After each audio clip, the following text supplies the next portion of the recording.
welcome to the show. Oh, thank you for having me as always, whether that's winning or losing. It's always nice to be here. Did you have natural hat trick for Kyle Connor on your bingo card to start this one?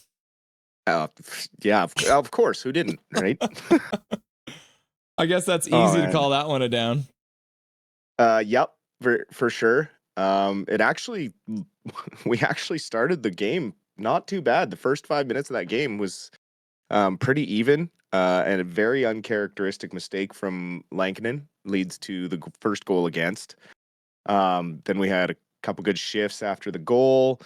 We draw a power play, and lo and behold, there goes our offense again, showing why we are being critical a bit of our system. Unable to get a shot on the power play and give up a shorthanded breakaway. And then after that, uh, every mistake we make ends up in the back of the net. So a big rebound by Lankinen, probably not his best save there, but also no one to back him up in front of the net to clear that one up on the second goal. And then the third goal, just caught flat-footed, three guys standing on the blue line, and away he goes. You can't be flat-footed against the Winnipeg Jets. They have speed and size and strength. They are, I mean, they started the season 15-1, and this is the first time we've seen them this year, but I've watched plenty of their highlights throughout the year, and this is as advertised. I mean, they are a tough team, and it's going to be a very difficult task to come back. Um, I mean, I guess you called it the other day, didn't you, when you said they'd lose 5-0? I wanted to blame Jake Siggs hockey, but you might have to blame me for this now. With the Brock Besser pass, I was going to call it Miller-esque on the blue line on the power play, right? Where I get that you're trying to make a play back to the blue line, but if you don't have full control over the puck and you're that close to the blue line, why are you not chipping it down low? And that's the thing is, we force too many plays, and it's been a disease throughout the lineup. I mean, Hoglander early there with a beautiful chance, probably could have tried to shoot it short side and get a shot. Instead, he tries to jam it through a defender, and we get no shot on goal. He tries to pass it across to Miller instead of taking the shot himself, which, I mean, again, those are the moments where it's like, what is going through our players' minds, where last year they were given free rein to shoot those pucks, and we had an exciting offense, and we pushed the play, and we used our speed and our power to push other teams back on their heels. But this year, um, it's a completely different story, and we've heard Talkett start to admit it in recent interviews, saying, we need to get more pucks on the net. That's on me and my coaching, and um, he's maybe kind of protecting Yogi a bit, the new hire this offseason. Well, not new hire. I mean, he got promoted to the offensive coach. He was just a skills coach, but all his success has come at a junior level. And when you watch this Canucks team and the offense that they trot out, with the number of set plays that they try to run and the dump and chase, it gives a very junior WHL style of feel of play, and it's stifling the creativity of our forwards, and it's getting really hard to watch, and it sticks out the most against these highly skilled, high-powered teams. I mean, look at what Winnipeg generates for chances just by shooting the puck from wherever. The rebound, the second Connor goal. And we have those skilled players, and we have the ability to play that style of hockey, yet we're being overcoached into this shutdown hockey, which we'll talk about a bit in our talking points. But, at some point, you might have to sacrifice a bit of defense to get some offense going, because, you know, sometimes the best defense is a good offense. If you're controlling the puck and you're getting more of the goals, then you don't have to worry so much about the puck in your own end. But it's a dangerous game that we're playing with this style of hockey. Yeah, dangerous to go down 3-0. Is there an up? Like, is there some like stat we can pick out? Like they out hit Winnipeg 10-9. That's not a lot of teams out hit Winnipeg, so maybe that's the one up we can give them for the 3-0 beatdown in the first period. Yeah, I mean, when Derek Forbert is leading for shots on net, you kind of got to talk to your forwards in the dressing room there in the intermission and be like, "Hey, boys, like I know we want high quality chances, but let's get some pucks on net." It's hard enough to beat Hellebuck with chances. He's obviously the leading goaltender in the league this year. He's got 6 shutouts this season already. So it's an uphill battle before you even get out there. So to put yourself in this big of a hole, they're going to have to try really hard. But we'll probably see that desperate. Well, hopefully, we see that desperate Canucks team we've seen play from behind in the past, and maybe we'll see some energy here in the second period. But we definitely need someone to decide that they want to win this game because. Yeah, we had a bit of a push at the end of the first there, but we got to get some quality pucks on net for sure. Yeah, and then I think there was some discussion in chat after that third goal went into. And it's like, oh, is it time to call a timeout? It's like, no, there's a hat trick, so we get a free timeout because they got to clear all the hats off the ice, right? Exactly. And don't you know there's a prize at the end of the season for the coach who calls the least amount of timeouts, I think. You go into a lottery draw, and I think every time you don't call one, unless I've been misinformed, like talk it. Yeah, yeah. I think somebody's got to give him the good news that he's been misinformed. Hronek returns to the lineup, comes off the IR. We're all very excited about it. What did you feel about his game through that first 20 minutes? Obviously see a little bit of rust in the speed of which he's making plays. He's kind of thinking a little bit with the puck on his stick. Overall, saw just Quinn and Hronek doing their thing out there. Obviously, they were out there for one of the goals against, but it wasn't a major mistake. I think they were part of the third goal. I think they were out there. Or no, they were out there for the first goal. So that was more on Lankinen than on Hughes and Hronek. Yeah. So they haven't really had any defensive gaffes. They've been solid, getting the puck out of their own end as usual. And you saw how happy Hughes was in the interview when they interviewed him the other day to see that he's back. And there's likely a feeling that resonates through the whole locker room. He allows the decor to finally be healthy, can play with their comfortable pairings. It limits the minutes of people like Juleson and that. So, it also could allow us to split them up because we saw how well Hughes played without Hronek.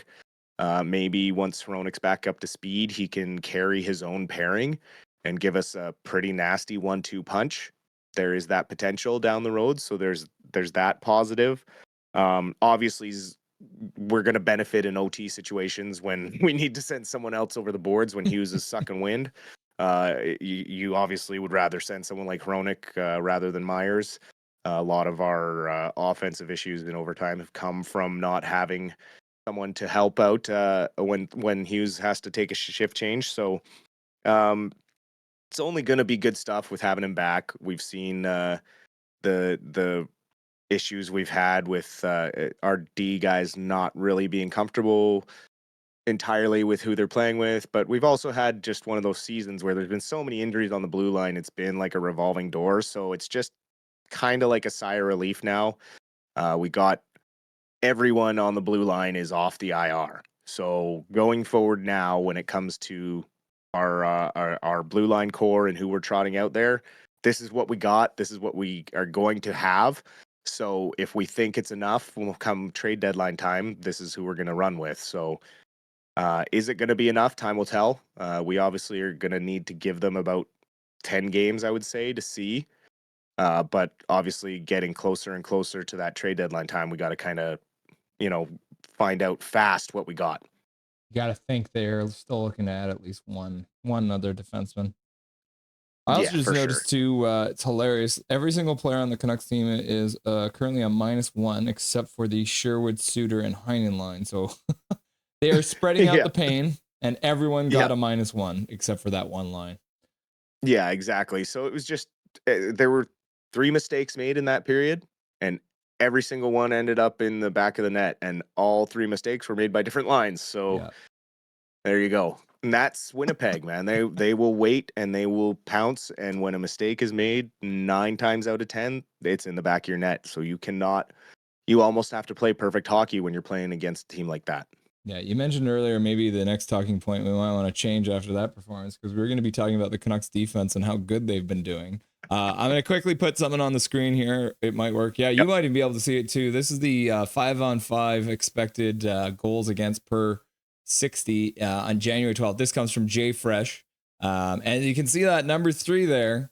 The Vancouver Canucks expected goals against per 60 before today was 2.13, which is the third best in the entire league, just a 0.01 behind Florida, who's the defending Stanley Cup champs. And then, of course, the stingy LA Kings that we know is one of the best defensive teams in the whole league. We've been talking a bit about this defense, and regardless of how that first period has been going, how have you been seeing that Canucks structure come together in the last little bit here? Well, I mean, over the last, I'd say 15, 20 games, the defense hasn't really been the issue. Yeah, we focus on the mistakes they make, but that's because we have to. They're mistakes, and they end up in the back of the net, and you have to talk about it. But overall, I mean, we do limit these teams, the high-powered teams. We're limiting their chances and keeping them to low shots against, and keeping them the outside, and limiting the dangerous chances. It hasn't been the problem. The problem is we can't generate offense with the decor that we're trotting out there, and we're getting, uh, 10 to 25 shots per game average. I think we're like maybe 20th in the league for shots per game.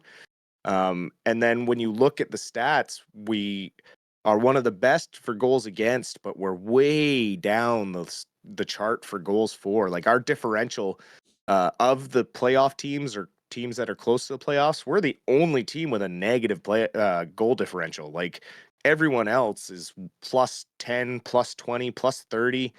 Like that is our issue. So the defense, you know, Hronek should help on both fronts. Obviously going to make those chances even fewer, but you know, we need to find a way to get some offense from those guys because defensively, obviously, the numbers speak for themselves. We don't give up a lot of chances, and our penalty kill has been better with Forbert coming back. It's kind of something that he's helped stabilize as well. So moving forward, now that we have what we have, that's where I'm kind of saying maybe Hronek needs to play on the second pairing and give him a chance to generate some offense from another line that gives us 2 puck moving defensemen throughout the lineup, and then you're not relying on Hughes is with the Miller line this game and Hughes is with the PD line that game. You have a couple of lines where you can trot out some more offense, and then secondary scoring will then pick up, and it just has a trickle down effect. So hopefully that's where we see this go. Obviously tonight it's tough, Hronek getting in the lineup for the first time, but we'll be getting back home here after this game, and hopefully that'll settle things out moving forward. Yeah, I thought I was going to be excited to see Myers and Forbert playing together because I thought it might allow Tyler Myers to be a little more offensive. Then he got offensive and was behind the other net and caused that breakaway for the third goal for Connor. So, I'm maybe not so happy about Myers and Forbert playing together. Yeah, and that's where I've said before, don't overplay yourself. Don't get out of your comfort zone. If you just play to your comfort zone, this team will be fine. But when we try to do too much, that's when mistakes happen. Yeah. So obviously we saw the ceremony before the game, Hockey Talks night down there in Winnipeg. Obviously, something that started for the memory of Rick Rypien, who played for the Vancouver Canucks, and as well, it was done in Winnipeg today because Rick Rypien also spent many years in the Manitoba Moose system as well, which is the Canucks farm team at the time. Both teams tonight are wearing Rick Rypien decal on their helmets. What is that? What does this mean for a tough man sport like hockey to be doing this kind of an event? I think it's really important that they do this event. We've heard Kevin Bieksa year after year speak about the event and how important it is to him and how close he was with Rick Rypien. Obviously, the Jets had signed him as a free agent the summer that he did unfortunately take his own life. So that's another reason why Winnipeg is honoring him tonight. Um, he had struggled with mental health issues for many years throughout his hockey career. Um, he was a fan favorite for the toughness that he brought to the game. He wouldn't back down from anyone. One of the memories of Rick that sticks in my head is when he fought Hal Gill, and it was about a 2 foot difference in height and reach, and he just bulldogged him, got in tight, and beat him down.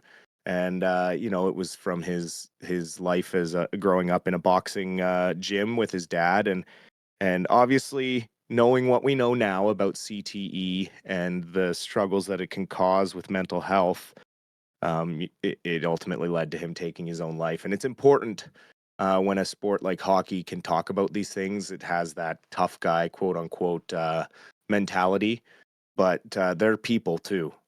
They have lives. We saw it earlier this year with Miller taking a step back for personal reasons and a reset.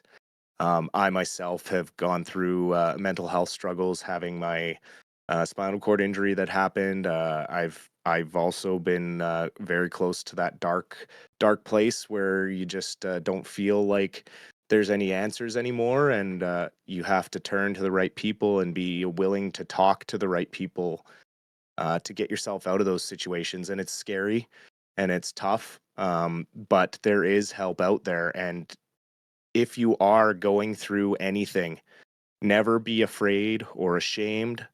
Everyone feels it, everyone goes through it. And there is always help, whether it's just a friend, a family member, a professional. Um, Life is too valuable and precious to give up, no matter what your struggles. Someone will always be there. And I think it's important when hockey highlights things like that, because they are a team at the end of the day. And some of us don't have that type of team or community, and it's nice to have something like the Rusty and Dusty show and stuff like that for people to kind of reach out as well. So this has helped me with my mental health, getting involved and doing this and finding a new passion. So at the end of the day, uh, great initiative, and I hope it just keeps continuing to grow. And the more and more things we can do for mental health and for each other, the better off we'll be. Thank you very much, Justin, for sharing that with us. I appreciate that. Um, we're gonna skip the Abbey Canucks. We're running out of time. About to get in here under the second period puck drop. So we'll save that. There's 2 games on the weekend. We're going to talk about. The Abbey Canucks are also playing tonight, so we'll get an update on that in the post game show, brother. Sounds good. We'll see you then. Hopefully we can get some goals here in a second. I agree. Let's hope so. Nothing is perfect.